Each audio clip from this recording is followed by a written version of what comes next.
Bom dia, meninos! Hoje nós estaremos trabalhando os contos de encantamento, também conhecido como os contos maravilhosos.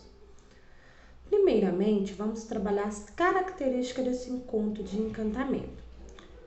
Quais são as características? Primeira característica: contos de fadas são narrativas em que aparecem seres encantados e elementos mágicos, pertencentes a um mundo imaginário e maravilhoso.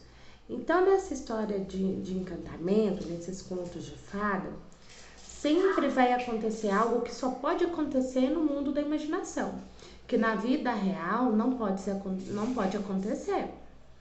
São histórias muito antigas, segunda característica é que são histórias muito antigas e que eram transmitidas de boca em boca e passado de geração em geração. Então, são histórias que elas foram contadas tantas vezes ao longo dos tempos que todo mundo conhece. E são histórias geralmente que o pai conta para o seu filho. É o caso da história do Chapeuzinho Vermelho, da Branca de Neve e assim sucessivamente.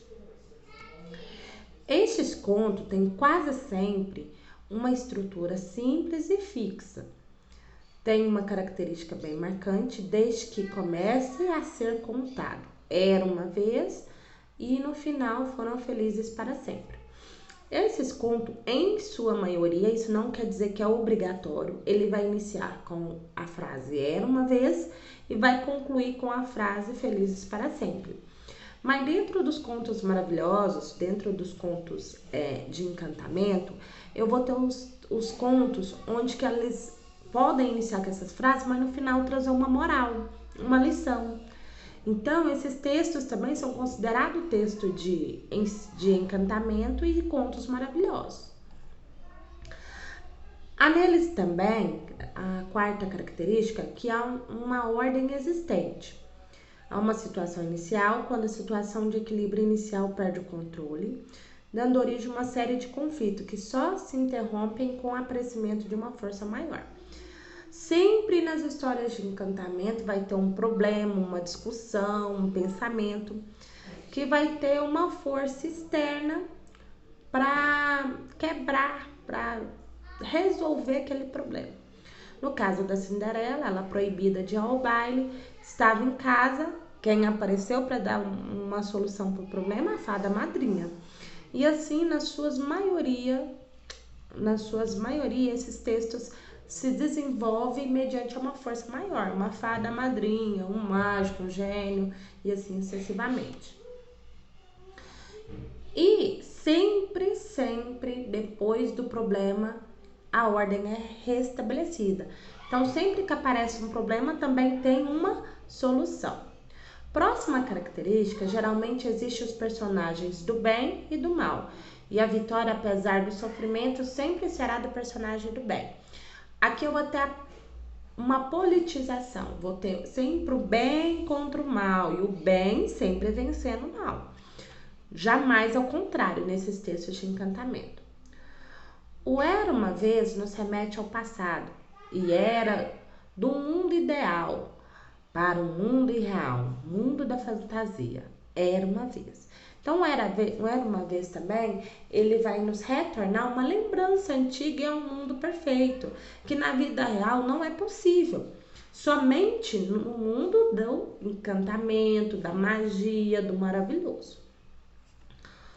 Nos contos sempre há, em sua maioria, presença de reis, rainhas, princesas e príncipes ou alguns elementos mágicos, fada, espelhos mágicos, varinhas